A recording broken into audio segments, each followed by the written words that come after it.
Now let's dive deep into this big LGBTQ plus story for today. I'm Edward Otto Zelke, and let's queer up entertainment.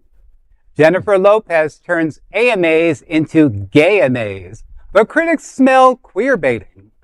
For the first time since 2022, the American Music Awards returned to television, and they did it with a bang. Live from Las Vegas, the 51st AMAs brought the glitter, the chaos, and more importantly, the queer wins. And leading the way was our mistress of ceremonies, Jennifer Lopez, who last hosted the show in 2015. This time, she made sure the AMAs felt a lot more like the gay AMAs. Yes, there was a pre-taped Gwen Stefani medley that had people squinting at the screen. And sure, Beyoncé was dancing, and dancing queen Taylor Swift was nowhere to be found, but yet the community witnessed queer culture taking the center stage. J-Lo kicked things off with a medley dancing through hits like Doechii's Denial is a River, a remix of Hot to Go, and Chappell Roan's sapphic anthem, Good Luck Babe. Then came the cherry on the top, steamy kisses with both her male and female backup dancers during Losing Control. On the red carpet, she spilled, "It was completely my idea." And with her upcoming headlining slot in DC WorldPride, let's just say we're officially on J-Lo watch. However, some of the community members are not sure what to make of this gay amaze and are accusing her of queerbaiting for a girl-on-girl kiss. So I had to sit and think about this a little bit, and I did a little, homework on J-Lo, and she has an aunt who's gay, so obviously she's been exposed to that. She's won an award for the GLAAD. She was executive producer of The Fosters, I think a decade ago, so she helped create that. When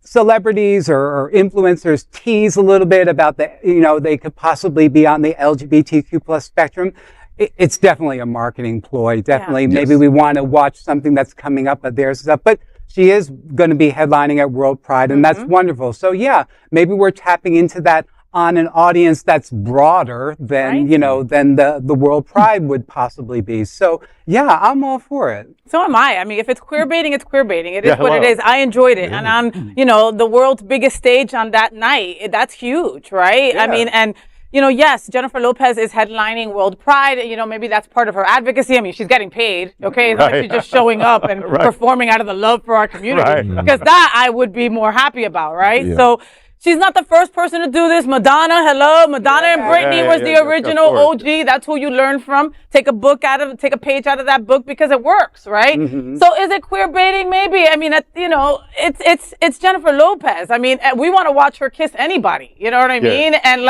And why not come back to us in some way, shape, or form? We know that J-Lo had her concert, right, last year that she wasn't selling tickets for, that ended up being canceled because of mental health issues that she was going through, I mean, it's not a bad look for her to get us back in some way, shape, or form. And these are two good ways. Kiss a girl and a boy on stage. We love that. Her backup dancers were kissing each other. It's a Chappell Roan song. I mean, very gay AMAs, and we were living for it. Also, it's okay for her to kiss people on stage because she's not using her mouth to sing live. So she needs something to do. I saw her concert in Las Vegas, and the girl sings, and she can sing and dance the way she does. Just that, that opening number. The opening number, whew.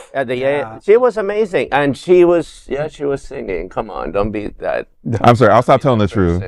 Stop telling the truth. Right. Come on. No, but I saw her in Vegas and she was dancing, and is she the best singer in the world? Probably not. No. But I do sense that there is a lot of canceling Jennifer Lopez online. You see it lately. You mean currently or before? Currently, after the second marriage to Ben. Yeah. Okay. But I think this is kind of a way of coming back. Coming back from that. I mean, she's had a rough year or two. Yes.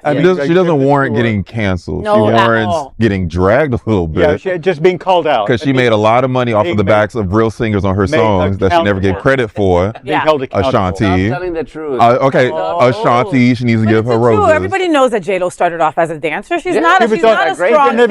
In Living Color. She was in Janet Jackson's video. She was there giving that icon award to Janet Jackson at the AMAs. She was a fly girl. She know, and she had to, she stumbled over her words because you can tell she didn't want to remember those days, right? When she had to dress how she did, right? For that video, right?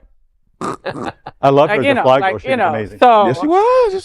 So at the end of the day, I think we all agree that she did a great job hosting, that it was great to see her up there, that she's 50-something years old, and she did a 7-minute plus dancing, segment. And then spoke to the audience. Yeah. You know what I mean? Like, even if you turned the microphone on and then spoke to the audience. Yeah. Even if you are lip syncing, you're moving and doing it. Exactly.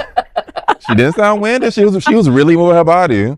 That was her real body. Well, I do think that she's become a little more involved in terms of the LGBTQ plus community. I also found out too that her child with is non-binary. Oh yeah, her daughter is queer. So definitely, I think that is an influence, as a young person, educating their mother. Yeah. Wish I could have done that. And it gives you a responsibility as someone in the public eye to do right by us. I respect more that than anything. She's supporting her child. Absolutely. She's going through this, and kudos everybody to J-Lo. knows that. So I support that more than she kissing dancers and all that that has been done before. I support that even more so. You are showing, the people that you can love and support your child. You're being a good, this is good parenting. But J-Lo has, we know that she just had a reputation forever of being not pleasant. Yeah. I don't want my divas to be pleasant. I'm sorry. The people she works with.